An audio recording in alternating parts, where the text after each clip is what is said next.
नमस्कार मंडळी, स्वागत आहे तुमचं पुन्हा एका नवीन रेसिपीमध्ये। आज मी खमंग आणि खुसखुशीत अशी कोथिंबीर वडी बनवणार आहे, जी बनवायला एकदम सोपी आहे। चला तर मग वेळ न घालवता आपण रेसिपीला सुरुवात करूया। सर्वप्रथम मी कोथिंबीर अशी स्वच्छ धुवून अशी पुसून घेतली, मग ही अशी बारीक कट करून घेतली। आता एका ताटामध्ये ही आपल्याला कोथिंबीर घ्यायची आहे आणि मग ह्याच्यात मी 1 वाटी बेसन, अर्धी वाटी तांदळाचे पीठ, धनेपूड, जिरापूड, हळद, मसाला, गरम मसाला, चवीनुसार मीठ आणि थोडं तीळ घालून व्यवस्थित आपल्याला हे एकजीव करून घ्यायचं आहे। हे एकजीव केल्यानंतर आपल्याला ह्यामध्ये थोडं तेल घालायचं आहे। तेलसुद्धा पुन्हा आपल्याला ह्याच्यामध्ये एकजीव करून घ्यायचं आहे। मग आपल्याला ह्याच्यात थोडं थोडं पाणी घालायचं आहे। एकदाच पाणी घालायचं नाही, नाहीतर आपलं हे मिश्रण पातळ व्हायची शक्यता असते।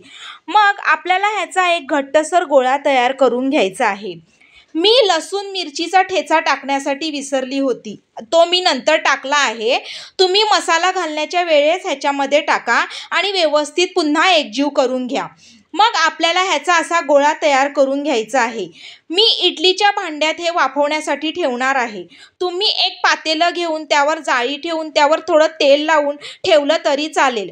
आता आपल्याला हे फुल गॅसवरती 15 ते 20 मिनिटं वाफवायचं आहे। 15 ते 20 मिनिटांनंतर आपल्याला हे असं चाकूच्या साहाय्याने चेक करून बघायचं आहे। जर चाकूला चिपकलं तर अजून एक 5 मिनिटासाठी आपल्याला हे वाफवून द्यायचं आहे। हे पूर्णपणे वाफवल्यानंतर थंड झाल्यावरतीच आपल्याला ह्याच्या वड्या पाडायच्या आहेत। अशा प्रकारे आपल्याला ह्याच्या वड्या पाडून घ्यायच्या आहेत। मग एका पॅनमध्ये तेल गरम करून ह्या वड्या व्यवस्थित त्याच्यात सोडायच्या आहेत। अशा आलटून पलटून आपल्याला ह्या खरपूस होईपर्यंत व्यवस्थित अशा तळून घ्यायच्या आहेत।